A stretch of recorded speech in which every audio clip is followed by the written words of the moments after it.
নমস্কার, আপনারা দেখছেন জেলার ১ number online TV channel Birbhum RC TV. আপনাদের সঙ্গে আমি শুভাশিস। শুরু করছি আজকের সংবাদ। বিস্তারিত সংবাদে যাবার আগে দেখে নেব সংবাদ শিরোনাম। বিজেপি নেতাদের বিরুদ্ধে শতপ্রণোদিত মামলা বীরভূম জেলা পুলিশের। জলদান বীরভূমের খয়রাডিহি গ্রামে।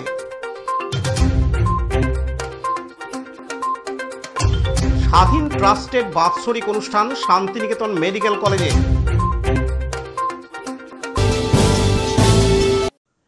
বীরভূম জেলা বিজেপির সভাপতি ধ্রুব সাহা সহ 10 জন বিজেপি নেতার বিরুদ্ধে শতপ্রণোদিত মামলা বীরভূম জেলা পুলিশের।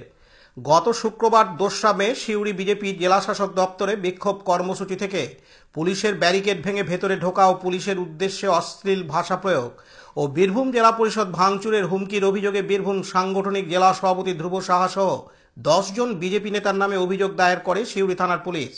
ঘটনাকে কেন্দ্র করে বীরভূমের রাজনীতি তুঙ্গে। তৃণমূল কংগ্রেসের জেলা সহ সভাপতি মলয় মুখার্জি বিজেপিকে কটাক্ষ করেন। অন্যদিকে বিজেপির দাবি, তৃণমূল কংগ্রেসের কথাতেই পুলিশ অভিযোগ দায়ের করেছে। প্রসঙ্গত, ওই দিনের কর্মসূচি থেকে বীরভূম জেলা পরিষদের সভাধিপতি ফাইজুল হক ওরফে কাজল শেখকে হুঁশিয়ারিও দেওয়ার অভিযোগ ওঠে ধ্রুব সাহার বিরুদ্ধে। এদিন বীরভূম জেলা বিজেপির সাংগঠনিক সভাপতি ধ্রুব সাহা জানান, দেখুন, ভাঙচুর করার হুমকি দেওয়াতে যদি থানায় অভিযোগ হয়, তাহলে ভাঙচুর হলে কি হয় সেটা একবার দেখার ইচ্ছা আছে। জেলা পরিষদ অভিযান হবে। জেলা পরিষদে আমরা আমাদের যে ঘোষিত কর্মসূচি, সে কর্মসূচির নির্দিষ্ট সময় আমরা করব। যারা ভাই ভাতিজা ভাগনাদের রোজগার করিয়ে দেওয়ার ঠিকা নিয়ে জেলা পরিষদকে ঠিকা পরিষদে পরিণত করেছে এবং মানুষের অধিকারকে যারা ক্ষুণ্ণ করছে, বীরভূমে সনাতনী সমাজ যাদের বাড়িতে সন্ধ্যাবেলা বেলায় তুলসী তলায় প্রদীপ জ্বলে, তাদের অধিকারকে হনন করছে, শুধুমাত্র পারিবারিক কিছু লোকেদেরকে রোজগার করিয়ে দেওয়ার প্রচেষ্টা চালাচ্ছে, তাদের জন্য, তাদের বিরুদ্ধে সত্য কথা তোলার জনগণের সামনে আমাদেরকে দায়িত্ব দিয়েছে বীরভূমের জনগণ। আমরা পশ্চিম বাংলার সজাগ জাগ্রত বিরোধী রাজনৈতিক দল, সেই কারণে আমরা বলবো, আমরা মানুষের হয়ে আমাদের কণ্ঠস্বর। তৃণমূল কেস দিয়ে কেন আমাকে জেল খাটিয়েও কিছু রুখতে পারেনি, আমি তো জেল খাটা মাল, রুখতে পারেনি। স্বাভাবিকভাবে এইসব ভয় দেখিয়ে কেস করে বিরাট কিছু হবে বলে আমার মনে হয় না। বীরভূমের মানুষের কাছে আমরা দায়বদ্ধ। যারা বীরভূমের মানুষের অধিকার ক্ষুণ্ণ করছে, আজকে বীরভূম জেলাতে প্রত্যেকটা প্রধানমন্ত্রী সড়ক যোজনার রাস্তা ওয়ারেন্টি থাকা সত্ত্বেও, 5 বছরের ওয়ারেন্টি থাকা সত্ত্বেও কন্ট্রাক্টরদের কিছু বলতে পারে না। ভাই যান কেন? কারণ একটাই, 14, 15, 16% আগেই কেটে নিয়েছে, স্যালামি নিয়েছে। স্বাভাবিকভাবে ঠিকাদারদের কাছে মাথা বিক্রি করে দিয়েছে টাকা নিয়ে, সেই জন্য বলতে পারে না। আর আজকে সমস্ত প্রধানমন্ত্রী সড়ক যোজনার কেন্দ্র সরকারের টাকা, সেই টাকা নিয়ে দুর্নীতি হয়েছে। 15 ফিনান্সের যে কাজ হয়েছে, সেই কাজ নিয়েও কোশ্চেন মার্ক আছে। সেই নিয়ে আমাদের বিভিন্ন সময় যা করার, আমরা আগামী সময় সেটা করব। এখন আপনাদের মাধ্যমে বলছি না। এর তদন্ত হবে, ভিজিলেন্স হবে এবং সেন্ট্রাল এজেন্সি হস্তক্ষেপ করার জন্য আমরা চিঠি অলরেডি করছি। স্বাভাবিকভাবেই এর শেষ দেখে আমরা ছাড়বো। কোনো আইনের দ্বারস্থ হওয়ার দরকার নাই, আমরা জনগণের দ্বারস্থ হবে। আমরা জনগণের প্রতি দায়বদ্ধ। যখন সময় আসবে তখন সোজা রাস্তা দেখাবো। হ্যাঁ, সেটা তো যেটা আছে সিস্টেম, সেই সিস্টেমের মধ্যে আমাকে যেতেই হবে। অন্যদিকে তৃণমূল কংগ্রেসের জেলা সহ সভাপতি মলয় মুখার্জি বলেন, আর যে সমস্ত কথা তিনি বলেছিলেন বলে আমরা পত্রপত্রিকায় দেখেছি, সেটা তো স্বাভাবিক কারণে মামলা হওয়ার কথা। জেলা পরিষদে ভেঙে দেওয়ার কথা বলেছিল। শুধু জেলা পরিষদই নয়, এই ধরনের কথাবার্তা, উস্কানিমূলক কথাবার্তা দেওয়া, মানুষকে প্ররোচিত করা, স্পেসিফিক ধারায় মামলা হবে। এটা তো নতুন আশ্চর্যের কিছু না, নিজের পথে চলবে। এরকম মন্তব্য রাখতে বারবার? সেটা আমাদের পছন্দ, এই ধরনের রাজনীতি করতে ওনারা পছন্দ করে, সেই জন্য করছে। শুধু ভাঙচুর নয়, অনেক জায়গায় দেখা যায় যে হিন্দু মুসলিম নিয়ে বারবার বক্তব্য রাখা হয়। এটাই তো দুঃখ লাগে আমাদের, যে একটা শান্ত বাংলা যেখানে দীর্ঘদিন ধরে আমরা সাম্প্রদায়িক সম্প্রীতি বজায় রেখে এগিয়ে চলেছি, সেখানে কোথাও কোনো ঘটনা ঘটেই পারে, সেখানে দুষ্কৃতকারীদের কোনো জাত হয় না, কোনো ধর্ম হয় না। কাজে সেই তাদেরকে নিশ্চিতের কারণে তাদের বিরুদ্ধে প্রশাসন ব্যবস্থা নেবে, এবং আমরাও চাই তাদের বিরুদ্ধে কঠোর সাজা দেওয়ার ব্যবস্থা করা হোক। কিন্তু তার মানে এই নয় যে সব দেশের সবাই খারাপ হয়ে আছে, এবং এই ধরনের কথাবার্তা, বিভ্রান্তিমূলক আচরণ করা, উস্কানিমূলক আচরণ করা শুধুমাত্র ক্ষুদ্র স্বার্থ চরিতার্থ করার জন্য, এটাকে মানে যায় না। পার্থ দাসের রিপোর্ট, বীরভূম RCTV, সিউড়ি।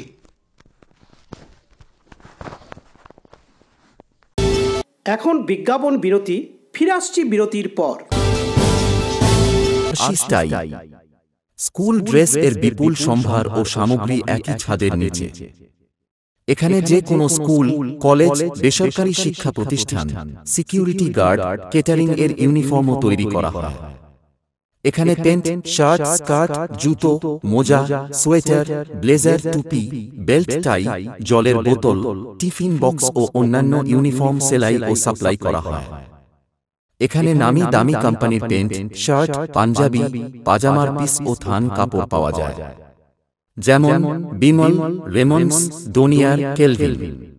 এখানে গিফট আইটেম, আধুনিক ডিজাইনের কার্পেট, ডাইনিং কভার, পাপোশ, পর্দা ইত্যাদি পাওয়া যায়। বিশেষ প্রস্তাব, প্যান্ট, শার্ট, ব্লাউজ, চুড়িদার, সেলাই ও ফলস পার করা হয়। যোগাযোগ করুন 9883752306। ঠিকানা দুবরাজপুর, ফ্যাশন এক্সপ্রেসের পাশে। এখন বিজ্ঞাপন বিরতি, ফিরে আসছি বিরতির পর। বৈশাখ মাস পবিত্র মাস হিন্দুদের কাছে। এই বৈশাখ মাসে তৃষ্ণার্থ পথচারীদের জলদান করা পুণ্যের কাজ। সে বিষয়ে বিশ্বাস ও আস্থা রেখে আজ মঙ্গলবার 6 মে বীরভূমের চন্দ্রপুর থানার তাঁতিপাড়া গ্রাম পঞ্চায়েতের অন্তর্গত খয়রাডি হনুমান মন্দির কমিটির সভাপতি সাহেব সাহা এবং সেই কমিটির সদস্যদের সহযোগিতায় খয়রাডি গ্রামের রাস্তায় পথচারীদের জলদান করা হয়। জলদান করার পাশাপাশি পথচারীদের পোলাও এবং আলুর দম ও বাতাসাও দেওয়া হয়।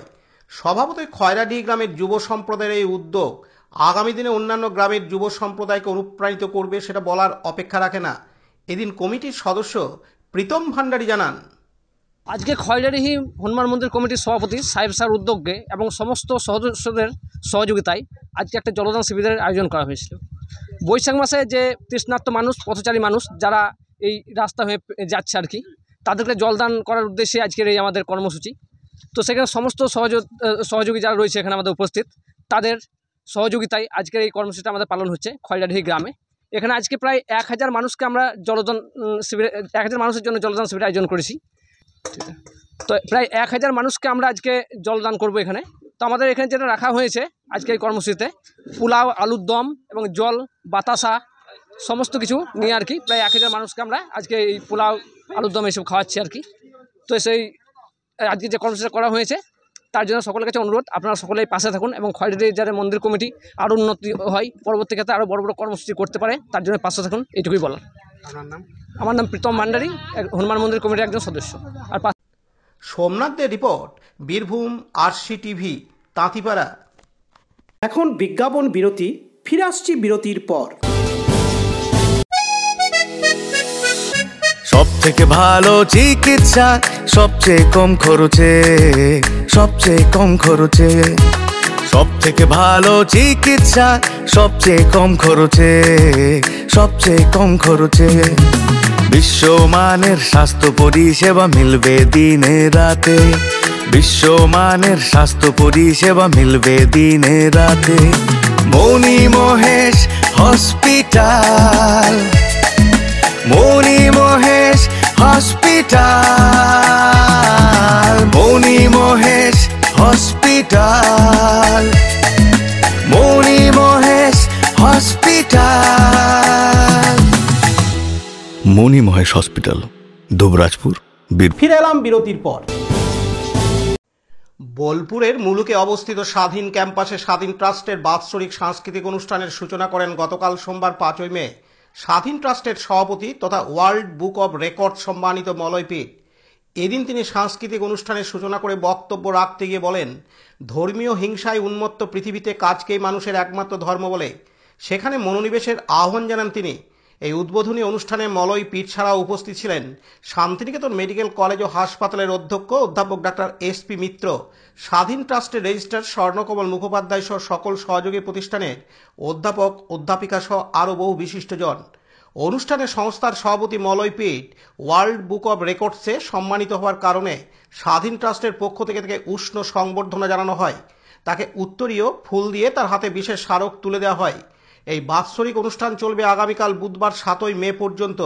মলয় পীঠ তার ভাষণে বলেন, বর্তমানে বিশ্বে ধর্মীয় বিভাজন এক গভীর সমস্যা হয়ে দাঁড়িয়েছে। বহু দেশে ধর্মের হিংসা, বিদ্বেষ এবং প্রায় যুদ্ধের পরিস্থিতির সৃষ্টি হয়েছে। আমরা যেন ভুলে না যাই, মানব সম্পদের জন্য যে কাজ করা হবে সেটাই প্রকৃত ধর্ম। আমাদের নিষ্ঠা ভরে কাজ করে যেতে হবে, তাতেই মুক্তি। তিনি আরও বলেন, সময় অনেক মূল্যবান, আমাদের যত দ্রুত সম্ভব সব ভালো কাজ সম্পন্ন করতে হবে, কারণ ধীরে ধীরে আমাদের সকলের কর্মক্ষমতা কমবে, এটাই বাস্তবতা। তিনি আরও জানান,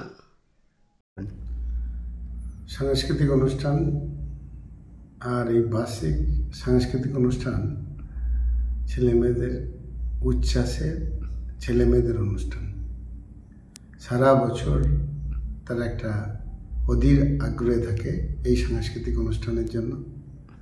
নিজেদের যা সাংস্কৃতিক দক্ষতা মঞ্চে পরিবেশন করেন, সঙ্গে সঙ্গে সারা বছর ধরে আমাদের যে বিভিন্ন টুর্নামেন্টগুলো হয় তার একটা প্রাইজ ডিস্ট্রিবিউশন এই সময়ে থাকেই। 3 দিন 5 তারিখ থেকে 7 তারিখ পর্যন্ত অনুষ্ঠানের মধ্যে ওনারা প্রোগ্রাম রাখেন যে বিভিন্ন যে ইভেন্ট সারা বছরে তারা জিতেছে সেই প্রাইজ ডিস্ট্রিবিউট হয়। আরও উল্লেখযোগ্য বিষয় হচ্ছে আজকে আমাদের 3টি কলেজে এই মঞ্চেই পর্যায়ক্রমে ল্যাম্প লাইটিং হচ্ছে। ল্যাম্প লাইটিং মিনস একটা প্রদীপ হাতে শপথ নেওয়ার দিন। ওনারা এই শপথ নেন সেবার জন্য নিজেকে নিযুক্ত করবে যে আমি নার্স হচ্ছি। এটা খুব সুন্দর অনুষ্ঠান। এটা নার্সিং জীবনের একটা সবচেয়ে গুরুত্বপূর্ণ অধ্যায়। এগুলো হয় বিভিন্ন কালচার, আদিবাসী বিভিন্ন নৃত্য, এক কথাই জমজমাট। আর 2 দিনই 6 আর 7 ছেলেদের পছন্দ মতো শিল্পী নিয়ে আসে।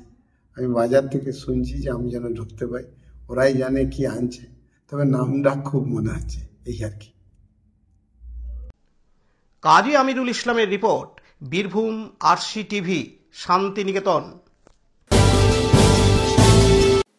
আজকের সংবাদ এই পর্যন্ত। পরবর্তী সংবাদের জন্য চোখ রাখুন বীরভূম আরসি টিভির পর্দায়। নমস্কার।